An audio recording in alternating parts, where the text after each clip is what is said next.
Hi అండి. నేను మీ కిరణ్. ఈరోజు వీడియోలో అయితే మనం బిజీ మార్నింగ్స్‌లో పిల్లలకి లంచ్ బాక్స్ చేయాలన్నా ఆర్ ఆఫీస్‌కి లంచ్ పట్టుకొని వెళ్ళాలన్నా ఈ రెసిపీని తప్పకుండా ట్రై చేయండి. చాలా అంటే చాలా ఈజీ అండ్ క్విక్‌గా చేసేసుకోవచ్చు. ఈవెన్ బ్యాచిలర్స్ కూడా ఈజీగా చేసుకోవచ్చు. అంత ఈజీ రెసిపీ. ఈజీయే కాదు, టేస్టీ కూడా. చాలా టేస్టీ అంటే ఎంత టేస్ట్ బాగుంటుందో, అండ్ టేస్టీయే కాదు, హెల్దీ కూడా. ఈ green masala paneer rice. Green masala అన్నాను కదా అని నేను ఎటువంటి ఆర్టిఫిషియల్ కలర్స్ అయితే యూస్ చేయలేదు. సో దీనికోసం అయితే నేను ముందుగా బాస్మతి రైస్ని వాష్ చేసుకుంటున్నాను. ఒక పావు గ్లాస్ బాస్మతి రైస్ తీసుకున్నాను. దీన్ని వాష్ చేసుకొని నానపెట్టుకుంటున్నాను. ఈ రైస్ని మనం లెఫ్ట్ ఓవర్ రైస్తో కూడా చేసుకోవచ్చును ఇంట్లో తినడానికి. అదే ఆఫీస్కి వెళ్ళాలన్నా స్కూల్కి వెళ్ళాలన్నా సోనా మసూరి రైస్తో కూడా మనం చేసుకోవచ్చు. సో దీనికోసం అని చెప్పి నేనైతే ఇప్పుడు వాటర్ని పెట్టాను, బాస్మతి రైస్ని బాయిల్ చేసుకుందాం అని చెప్పి. ఇందులో మన హోల్ గరం మసాలా, ఉప్పు, అలాగే ఒక చిన్న నిమ్మ చెక్క అండ్ ఆయిల్ వేసి వాటర్ని మరిగిస్తున్నాను. వాటర్ వన్స్ రోలింగ్ బాయిలింగ్ అవుతున్నప్పుడు మనం సేమ్ లైక్ బాస్మతి దమ్ బిర్యానీకి ఎలా కుక్ చేసుకుంటామో అలాగే మనం ఈ రైస్ని అయితే కుక్ చేసుకోవాలి. సో నేను ఆల్రెడీ ప్రీవియస్ వీడియోస్లో కూడా చెప్పాను, నేనైతే అన్నాన్ని సెపరేట్గా తీయను, అన్నాన్ని వారుస్తాను. సో దట్ ఆ వేసిన హోల్ గరం మసాలా అంతా కూడా రైస్లోనే ఉండేటట్టుగా. సో ఇప్పుడైతే మనం వాటర్ బాయిలింగ్ అవుతున్నప్పుడు నేనైతే బియ్యాన్ని వేసేసాను. ఇప్పుడు మనం మసాలా పేస్ట్ రెడీ చేసుకుందాం. దీనికోసం అని చెప్పి గ్రీన్ చిల్లీసే తీసుకోవాలి. ఎందుకంటే మన రెసిపీ పేరే గ్రీన్ మసాలా కాబట్టి రైస్ కూడా గ్రీన్ కలర్లో ఉంటుంది, చాలా బాగుంటుంది.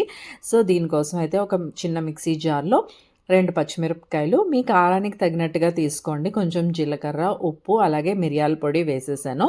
సో ఇందులో మిరియాల పొడి వేసేస్తే ఏమవుతుందంటే ఫ్లేవర్స్ అన్నీ బాగా పడతాయి అన్నమాట రైస్కి. అండ్ అలానే ఫ్రెష్ కోకోనట్ని తీసుకొని సన్నంగా తరుక్కొని వీటన్నిటిని కలిపి మళ్ళీ బ్లెండ్ చేసుకోండి. ముందే మనం అన్నీ వేసేస్తే అన్నీ సరిగ్గా నలగవు, అందుకని చెప్పి నేను ఒక్కొక్కటిగా వేసి మిక్సీ చేసుకుంటున్నాను. సో ఇవన్నీ ఈ కొబ్బరి ముక్కలు కూడా వేసి కోర్స్గా బ్లెండ్ చేసుకుందాం ఇప్పుడు.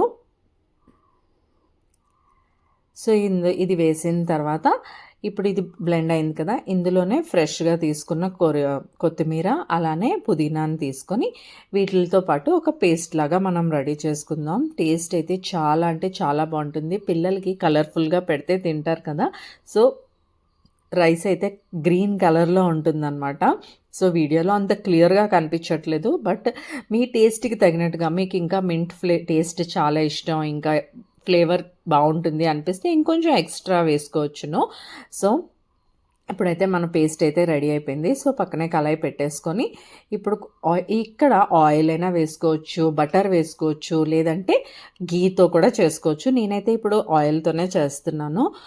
గీ వేసుకుంటే కూడా ఇంకా చాలా బాగుంటుంది దాని టేస్ట్. ఇప్పుడు ఫైన్గా చిన్న చిన్న క్యూబ్స్ లాగా నేను పన్నీర్ని అయితే కట్ చేసుకున్నాను. వాటిల్ని కొంచెం సాల్ట్ చేసుకుంటున్నాను. ఇవి ఫ్రై అవుతున్నప్పుడే కొంచెం సాల్ట్ని స్ప్రింకిల్ చేయండి. సో దట్ ఏమవుతుందంటే పన్నీర్ చప్పగా లేకుండా టేస్టీగా అనిపిస్తుంది. సాల్ట్ అండ్ పెప్పర్ కూడా యాడ్ చేసుకోవచ్చు ఇక్కడ. ఇందులో అయితే ఎటువంటి సాసెస్ వాడటం లేదు, ఓన్లీ అన్నీ ఫ్రెష్గా తీసుకున్న గ్రీన్సే తీసుకుంటున్నాను నేనైతే. అందుకనే దీనికి గ్రీన్ మసాలా పన్నీర్ రైస్ అన్నాను. మీరైతే ఏం పేరు పెడతారు ఈ రెసిపీకి కమెంట్ సెక్షన్లో కమెంట్ చేయండి. లైక్ నేనైతే కోకోనట్ మింట్ పలావ్ అని కూడా అనుకున్నాను, but green masala paneer rice అని నేను అనుకుంటున్నాను. మీరు ఏమనుకుంటున్నారు ఈ రెసిపీకి ఎలాంటి పేరు పెడితే బాగుంటుంది అన్నది కమెంట్ సెక్షన్లో కమెంట్ చేయండి. సో ఇప్పుడు అదే ప్యాన్లో వన్స్ పన్నీర్ ఫ్రై అయిపోయిన తర్వాత వాటిని ఒక ప్లేట్లోకి తీసేసుకున్నాను. ఇందులో ఇప్పుడు ఫైన్గా చాప్ చేసుకున్న వెల్లుల్లిపాయని కట్ చేసుకొని అది కొంచెం వేగిన తర్వాత ఒక మీడియం సైజ్ ఉల్లిపాయని ఫైన్గా చాప్ చేసుకున్నాను. సో అవి వేగిన తర్వాత ఇందులోనే క్యారెట్ వేసేసుకుంటున్నాను అండ్ అలానే గ్రీన్ పీస్ వేసాను, ఎందుకంటే గ్రీన్ కలర్లోనే కనిపించాలి అని చెప్పి ఈరోజు ఈ రెసిపీ అంతా కూడా. కొంచెం సాల్ట్ స్ప్రింకిల్ చేసుకొని మూత పెట్టేద్దాము. ఇవైతే పచ్చి బఠానీలే నేను ఒలిచేసుకొని డీప్ ఫ్రిడ్జ్లో పెట్టేసుకొని స్టోర్ చేసుకుంటాను. సో అవి వేసాక అవి కొంచెం మగ్గిన తర్వాత క్యారెట్ వేసుకోండి. క్యారెట్ వేసి ఒకసారి ఫైన్గా ఫ్రై చేసుకోవాలి. ఫ్రై చేసుకున్న తర్వాత ఇవి బాగా వేగిపోయాయి అని అన్నప్పుడు మనం ఏదైతే మసాలా పేస్ట్ రెడీ చేసి పెట్టుకున్నాం కదా, ఆ మసాలా పేస్ట్ని ఇందులోకి యాడ్ చేసుకొని కొంచెం ఫ్రై చేసుకుందాం పచ్చివాసన పోయినంత వరకు. మరి ఎక్కువ ఫ్రై చేయక్కర్లేదు, కొంచెం అంటే కొంచెం ఫ్రై చేసుకుంటే చాలు. సో ఇది కొంచెం ఫ్రై అయిపోయిన తర్వాత మనం ఏదైతే బాయిల్ చేసి పెట్టుకున్నాం కదా, ఆ రైస్ని అయితే కంప్లీట్గా చల్లారనివ్వాలి. సో వేడి మీద వేసేస్తే ఏమవుతుంది అంటే అన్నం ముద్దయిపోతుంది. సో వన్స్ మనం బాయిల్ చేసుకున్న తర్వాత ఫ్యాన్ కింద పెట్టేసుకుంటే అది బాయిల్ అయిపోతుంది, చల్లారిపోతుంది.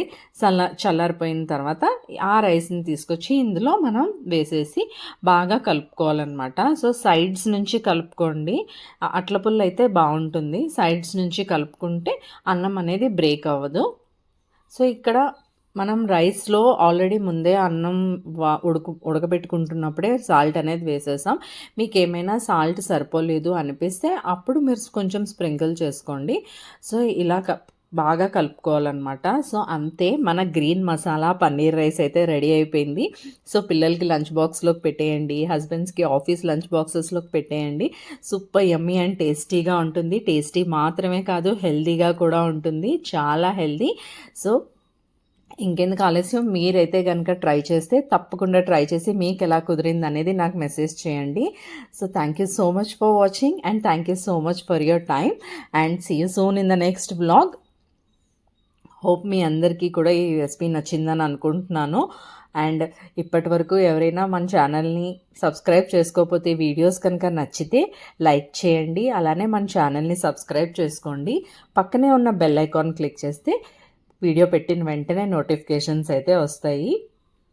సో ఇలా మూత పెట్టేసుకొని ఉంచుకుంటే ఏమవుతుందంటే ఆ ఫ్లేవర్స్ అన్నీ బాగా పడతాయి అన్నమాట రైస్కి. సో అంతే, జస్ట్ ఒక స్టవ్ ఆఫ్ చేసేసి మన ప్లేట్లోకి సర్వ్ చేసేసుకోవడమే. Super yummy and tasty green masala paneer rice ready అయిపోయింది. వేడివేడిగా తినేయడమే.